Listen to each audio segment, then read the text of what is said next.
I mean, there are days where gold was down and silver is up. There are days that dollar is down, that silver is up. So that just tells me that silver is acting in defiance of conventional wisdom, where silver gets whacked twice as heavy as gold on a correction day for equity or on an update for dollar. And sure enough, silver is taking out $40 with conviction in September, which is traditionally strong season. I would not be surprised at all that to see silver taken over or take out $50 level and embarking on a triple-digit numbers in the next six to 9 months.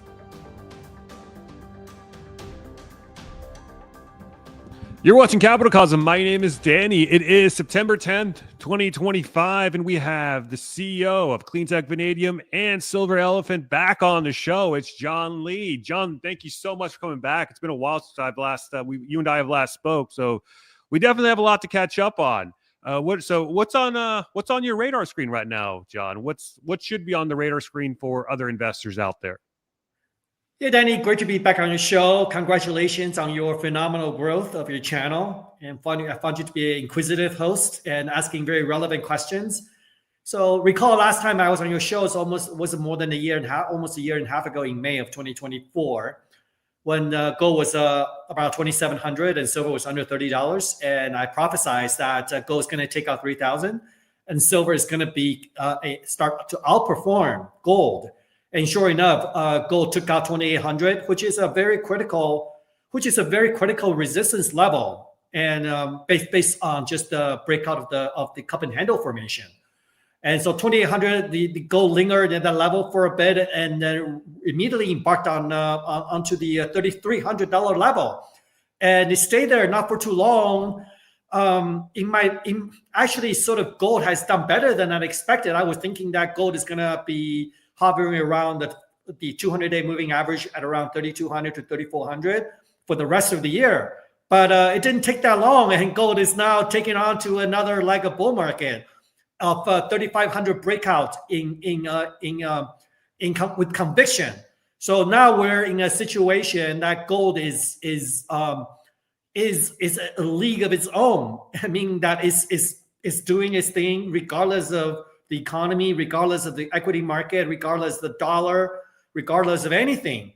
And I think gold is going to go up at least 3,800. And then after it goes up above 3,800, then it's going to be entering into a blowout phase. Right now, we're not even close based on the pattern of this rally. I am not seeing sort of the FOMO as sort of action going on. I'm not seeing a lot of mainstream coverage, and the rally has been very orderly. And any weakness was met with very strong buying across all markets in London, in Asia, and in the New York Open. So that's really indicate to me that it is a physical accumulation and not the algos and not the spec. These sort of hot directional funds. These are people that are buying with conviction, and so we are going to be looking at $3,800 before the end of the year, and after that, I think that we're going to be entering into a blowout phase, which succinctly goes back to the title of our last interview in May of 2024, of which I pegged the target of gold at 6,000, but that was 2030. I think we're going to probably be moving faster than that. And we can talk about the reasons. It's not to do with inflation. It's not because oil is at $62. It's not to do with geopolitics. If anything, the geopolitics are winding down in Ukraine and in the Middle East. It is all to do with the loss of confidence or the faith in the fiat system, and that people shying away from these micro mandates like we talked about. And quickly on silver, I came on a couple other shows back in May of 4 months ago. I said it is the best time to buy silver at $35.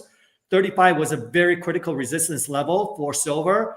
And at that time in May of 2025, I was seeing a distinctive reallocation of gold to silver. And I think the epiphany by investors at that time was that a lot of the silver investors were waiting for gold to correct back to the $2,500 level, when the investors recognized and believed and realized that gold is never going to go back below 3,000, and that this $3,300 is going to be a new platform back in May of 2025, and you're seeing a very clear reallocation of gold into silver. So what I mean by clear indication reallocation is, I mean, there are days where gold was down and silver is up. There are days that dollar is down, that silver is up. So that just tells me that silver is acting in defiance of conventional wisdom, where silver gets whacked twice as heavy as gold on a correction day for equity, or on an update for dollar. And sure enough, silver is taking off $40 with conviction in September, which is traditionally strong season. I would not be surprised at all that to see silver taken over or take out $50 level and embarking on a triple-digit numbers in the next six to 9 months. So this blow off top in gold, I've got to ask, John, how high does this go in your analysis? Nobody really has any idea. I mean, gold is now in a. You want to be careful, Danny, in packing or benchmarking gold against other assets. I mean, you can say, well, when oil was $40, gold was $800 in 1980, so therefore gold should be a 50% more of 800 back in 1980, like what oil is, right? So that then will pack gold at 1,200. Other people would say, well, copper was 70 cents back in early 2000 when gold was 2,500. So copper's coming up 5 times. So by that logic, gold should be 5 times of 300 at 1,500. Or you can do the logic like a gold to silver ratio as well. Gold to silver ratio traditionally was 70. So at a $40 silver, then gold should be 2,800. Or you can do the platinum to gold ratio. Traditionally, platinum trades at 30% premium to gold. So at that logic, at the $1,400 platinum, the gold should be at 1,100. So by all intents and purposes, gold is overvalued for relative comparison on these ratios. But I say you got to be very, very careful, because gold is the maverick. Gold is the leader, not the trailer. So and that just shows you that there's a lot more catch up by a lot of the other commodities to gold. I mean, copper right now is at $460, and at the $3,500 gold, copper should be close to $10. And I'm not even going to talk about lead and zinc and nickel and the other base metals. So therefore, we can only strictly go based on the technical chart of gold. And right now, like, this is a beautiful chart you're looking at. It is a very strong breakout. And I mean, this is like a 4 or 5 year breakout since 2000 when gold was 1,800. And now it's at 3,300. So if you do a very simple if you draw the neckline, and then like if you go to that 5-7 year chart, if you draw the neckline at, I cannot see the chart well, but from technical perspective, the next level for gold is 3,800. And once gold goes past 3,800, then then it will likely go more parabolic. And before it's all said and done, you should be looking at $100 gold daily movement, like a 3 to 5% daily move. That would be indication of FOMO and break of peaking, blow off phase. And that may be also coupled with geopolitics or some sort of a geopolitical events. And so when all the news are baked in, when you see gold printing on CNBC and Bloomberg, and that goes entering these $100 daily moves, and you're also going to see this very violent correction on the downside as well as upside, then you look at maybe gold establishing a top. But right now we're not there. We're not there, Danny. I see. And what is this spell? I mean, you elucidated it very clearly. This is the loss of confidence. This is a global vote of no confidence on paper currency, fiat currency. So you have all these different governments, you have the central banks all coming into gold and silver. But are we also starting to see retail get in on the action? Or are we still not in the phase where the average person has gold, has silver on their radar? No retail participation at all. And it's very clear to me, because if you look at even gold mining companies, and to the large extent silver mining companies, the likes of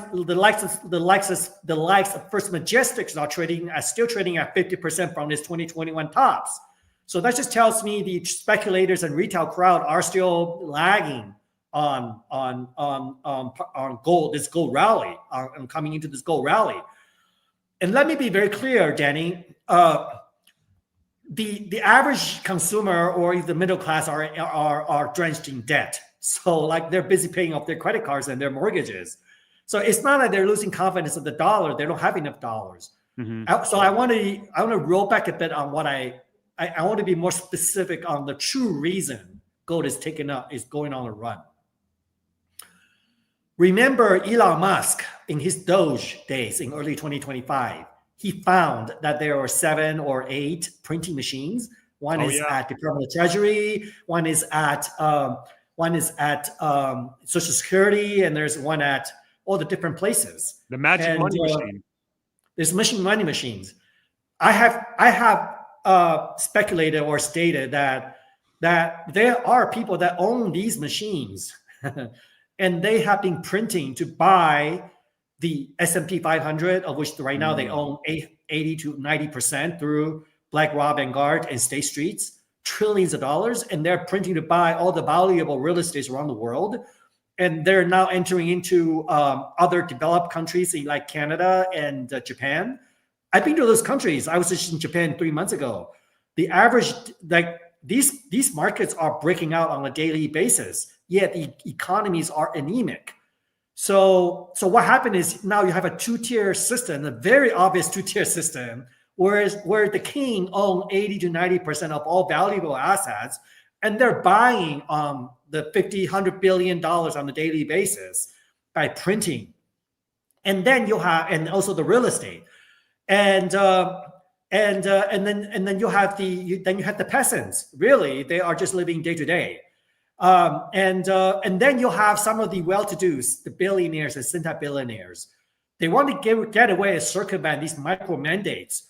The digital euro is going to come on, and the digital currencies will be implemented around the world. It's imminent. It's inevitable. It's a matter of when, in the next 2 to 5 years. So at that time, unfortunately, Danny, that you will be mandated, you'll be dictated on how much, when you can buy things and what you can buy and where you can buy, when, where, and what. You'll be told that you will have 1,000 kilos or 1 ton of carbon to spend. And that a United flight from Asia to New York would be exactly 1 ton, 1,000 kilos, which means that if you were to take a vacation from Orion to New York, then you'll be eating tofu for the rest of the year. And if you think that you can use your grandma's digital currency to pay for your living, guess again. Right now, the whole digital ID is integrated, where I can go into Thailand, Taiwan, in United States, even without a passport. You will scan your face and know who you are. So this digital matrix and social score system, coupled with digital currencies, is imminent. And the Koch brothers, the Amazons, the Saudis, the only way to circumvent that is physical gold. There's no other way. And that's what they're doing right now. It's just to maintain. It's not to make money. It's just to maintain their standards and their way of living. And without physical gold and silver, it'll be like, imagine your favorite restaurant. It will be like a Michelin club. It will be members only. Your money is no good. It's invitation only. Imagine your vacations in Santorini, or your favorite steakhouse in New York, or your favorite spot in Paris. You're not gonna, unfortunately, it doesn't even matter how much money you have. And think about buying gold through Kitco or J&M or JM Bullions. You know, you're gonna be fed on a diet on how much you can spend and when you can spend and how far you can go. So the thesis and the premise on gold right now, the bull market on gold, is entirely on that premise. Danny. Yeah, and when you say that all these rich guys, these billionaires, these elites in the government and in industry, they're buying gold not to necessarily get rich. I mean, they're already, number one, they're already rich, but number two is to maintain their wealth. If that is indeed the case, and 99% likely, most likely is, is price really an object for people like that? I.e., if the people who have been buying gold and raising the price this entire time, they don't care. They don't care about the price. They're going to be like, just get me that gold, get me that silver. I don't care what the price is, just get it, because I'd much rather hold that than fiat. And Danny, the governments are already experimenting fiat money with expiration. So a good example would be during the COVID days in Taiwan, they were printing vouchers that look exactly like money, like real paper money, except looks exactly like that, except at the back, there's an expiration date on how long, when the vouchers expire. And maybe there's restrictions on where you can buy. You can buy sausage or you can buy bread, but you cannot buy steak. And so we're entering into that world again. Like I said, it's vouchers. These are coupons. Currencies are coupons. And so the well-to-dos, they don't want to hold these coupons with expiration date and also on where you can buy and what you can buy. Remember that, recall Putin, right? He got his SWIFT system cut out. So he literally is locked. You can easily have that scenario if your political stance don't align with the power that be. You could be cut off on a switch just like that. Can you imagine you got on a flight? You put your face on that monitor, and then it says, sorry, you cannot board the flight. Where are you going to appeal? Which court are you going to try to go to try to re-enable your digital wallet? And it is a very precarious world that we're entering into. But I'm quite optimistic. I don't want to get too religious or philosophical. I am religious. But in the end, in all these impediments and protocols are artificial. So I think when humans enter into their darkest moment of despair is when the lights shine through. So I'm not entirely sort of pessimistic and hanging my hats on the wall, right, or on the hanger. But nonetheless, this is the reason that gold has a lot higher legs to go, and this is the reason all the other metals like silver and platinum and palladium are underperforming, because there's just not enough allocation volume of these metals for the billionaires, the centi-billionaires, to absorb their liquidity. Yeah. And then we've talked about the metals. We can also talk about some of the other commodities. I know there's one commodity that you and I were talking about before we hit record that I've heard literally no one talk about. Literally, I mean, it was actually when you brought it up to me, I was like, well, how do you even pronounce that? It's Fluorspar. Can you walk us through why you think this is like one of the most slam dunk opportunities out there for investors to keep an eye on? Right. The name is Fluorspar, and the periodic table symbol is F, as in fluorine. So fluorspar is calcium fluoride, which is the native form of ore of rocks that appear naturally. And Danny, investor cares about fluorspar, of which I only just discovered last year. It's like, what is that? Is that like a fertilizer? Like, is that like a phosphate sister? The price of fluorspar has gone up 500% since early 2000. And it's kind of like rare earth, where nobody hears about it. A bit like a bit like Robin to the Batman. We hear about magnets, we hear about copper, we hear about lithium for batteries, we hear about uranium for nuclear power, and we hear about copper for electrical grid, and we hear about silver for monetaries and for medicals and for electronics. But fluorspar is actually ingrained or a key ingredient in all of those industries, and the price has gone up 500% since year 2000, and it's relatively not household, even though it's already embarked on a bull market. It's kind of like rare earth for two reasons, as I mentioned. First of all, it's stealth. It plays a supplemental role to the main actor. And secondly, is that Mexico provides all the fluorspar need of the United States, of which the United States does not produce any fluorspar or fluorine. So these two reasons are why the investors are still, North American investors are still somewhat oblivious and ignorant of this fluorspar bull market. And the reason I knew about it, Danny, because I was in China 4 months after we talked. I was in China exactly this time last year to promote our silver project. And all they talk about is fluorspar. So that kind of piqued my interest a bit. And then I did my research right now and realized that China produced 60% of the fluorspar in the world, Mongolia produced 10%, and Mexico produced 10%. The total annual production of fluorspar is only 10 million tons. Chinese are running out of fluorspar. It has less than 5 years of fluorspar reserves left in China. And they are now bidding for fluorspar all of the places in Africa, and there's not a whole lot. And the Japanese are scrambling to secure their fluorspar because they're buying fluorspar from China. So they're securing fluorspar, some of the limited fluorspar supply from Australia. So now the headlines are all over the place.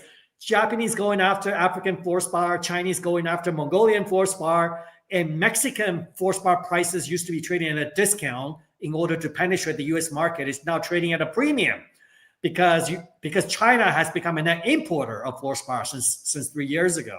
So all these confluence of events, I was like, holy cow, right? And I'm in Mongolia right now scouting for fluorspar, and guess what, Danny? Mongolian fluorspar is selling at discount to American fluorspar, even though it's a strangle market to China, has a lot of logistical issue, and political standing is not as well. It doesn't have stand as well as the United States.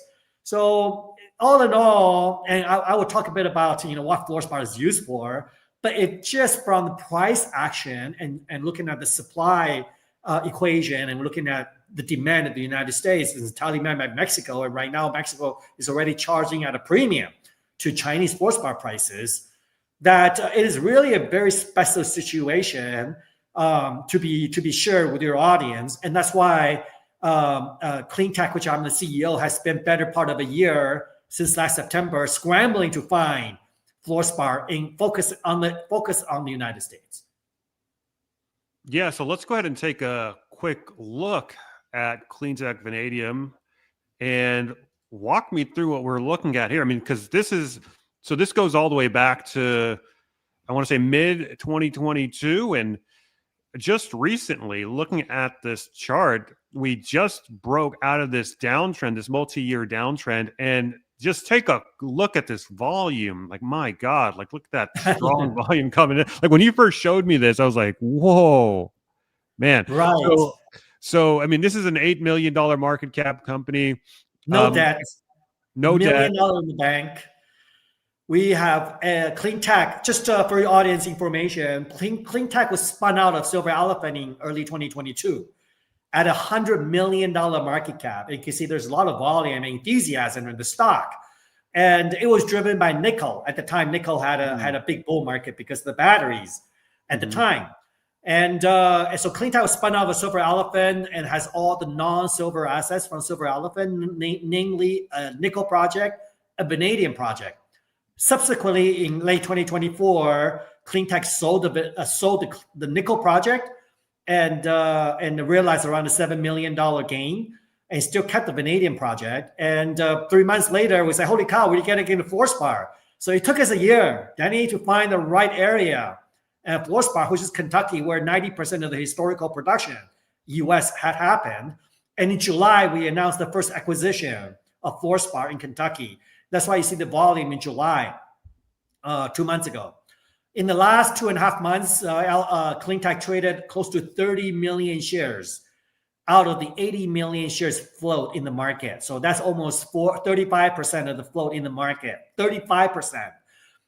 Total shares outstanding is 140 million shares, and the other 60 million shares, approximately 40% of the shares, are held by insiders. That was because when Elephant spun out, right? Elephant shareholder capped these CleanTech shares. So all in all, we trade a tremendous amount of shares. Unfortunately, when CleanTech IPO'd at 70 cents 3 years ago, there was a lot of nickel bugs, nickel bulls. And they were just don't understand fluorspar. But yeah, you have a number of very strong institution and retail shareholders that were gobbling up by the millions of shares in CleanTech. And currently, CleanTech's core holdings are a vanadium project in Nevada that had received the record of decision from the Bureau of Land Management. Is one of the very few, I think only a handful of greenfield mining projects that received the government record of decision from the Bureau of Land Management. So that project had over $30 million spent by CleanTech and its predecessor. But these clean tech holdings are really what we're excited about. This Kentucky, Illinois region had produced over 30 million tons of historical fluorspar till 1980, 50 years ago, and when the Chinese flooded the market with fluorspar together with the Mexicans. But at this point in time, China has become a net importer. So the map is being turned upside down. The glass is being turned upside down. And so at this point, 8 million market cap, $1 million in cash, no debt. We're not looking to raise money. Insiders are buying the stock left and right. And we can see a lot higher level from where we stand, Danny. Our peers in Australia, where the Japanese are invested, very similar project at trading at $200 million market cap. The valuation in Mongolia, of which Chinese are buying the fluorspar, they're paying $30 a ton in the ground. And Danny, there is estimated 10 million tons of historical resources, cannot be relied upon. The measurements, the calculation, historical resources are not today's modern standards.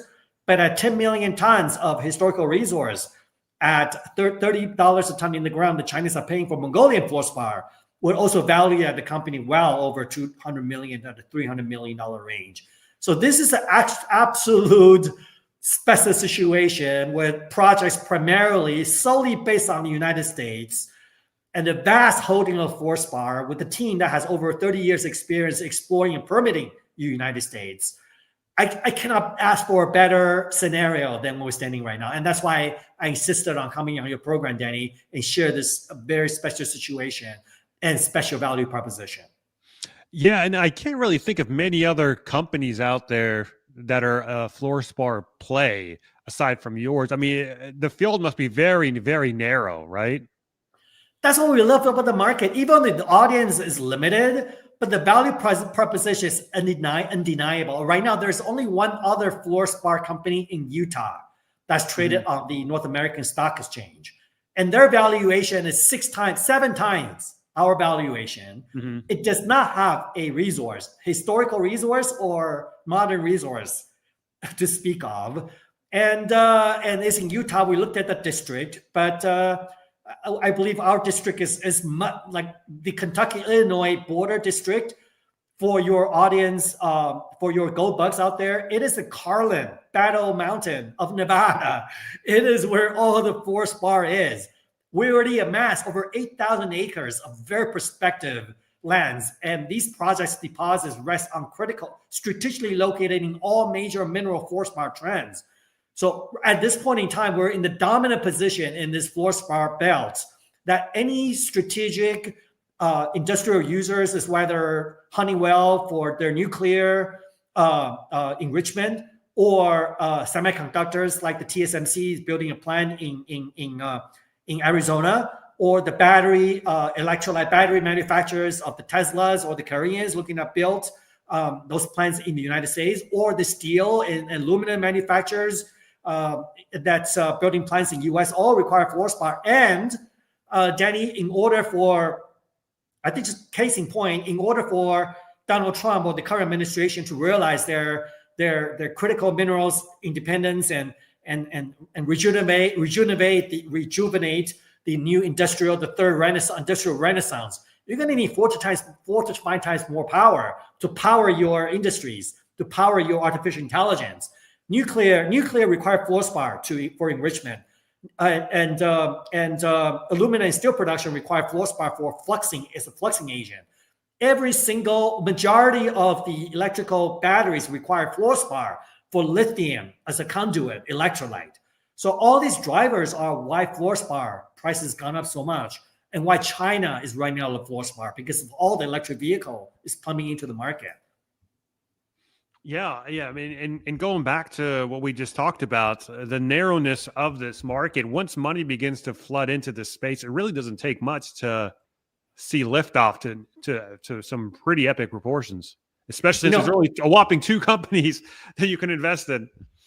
Yeah, Danny, I never come on any program and say this could be a 10-bagger opportunity. I really do, because our shareholders are telling us so.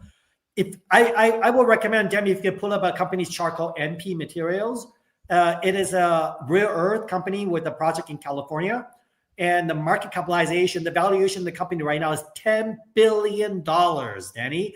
I have been in the commodity mining industry for 25 years. It's all about timing. This deposit is being bankrupted twice for the early going people. And you see, right? IPO, and before that, I mean, the project is well known back in early 2015. Mm-hmm. And but people got in early and they lost shirts. Our strategy, Danny, is not to hurry the project into production, but rather to amass as much resources as we can, minimize our burn rate, and to be the absolute leverage option call on fluorspar. And sometimes these companies like Rare Earth, they were too eager to go into production, got into debt, getting to too much burn rate, and they got belly up. And you can, not even 7 months ago, right? They're trading what, $20, and now they're at $80, and it's a $10 billion company. I don't, and in my view, the fundamentals for fluorspar is stronger than rare earth. The reason being that there's actually quite a lot of rare earth in the United States, and also that there is over 50 years of supply of rare earth in China. But in the case of fluorspar, United States and Japanese and Koreans and Chinese, they will be competing for fluorspar in the international stage. And that makes the fluorspar so much more precious and sought after, even vis-a-vis rare earth. Danny. I see. Well, John, it's been a pleasure having you on here, my friend. I think we've covered a whole host of different topics. The global vote of no confidence on fiat currency, which precipitates the rise of gold and the rest of the metals complex. Fluorspar, which I'm sure is not on 99.9% of people's radar screen, but it certainly is on their radar screen now. And, CleanTech Vanadium as well, your company, how to play that space in the most effective manner. Anything else you'd like to talk about here before we sign off? It's a technical breakout, a unbelievable valuation for CleanTech with wonderful projects that are in the best jurisdiction of doing business in the world, zero political risk. You couldn't ask for more. So highly recommend your audience check us out at CleanTechCTV.com. The symbol is CTV. There is good liquidity. And on the OTC is CTVFF.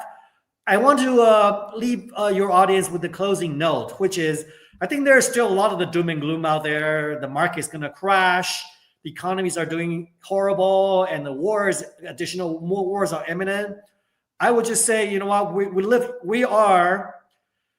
we are part of infinite intelligence. I want to call it God because I am atheist. But you are here to experience different experiences around the world.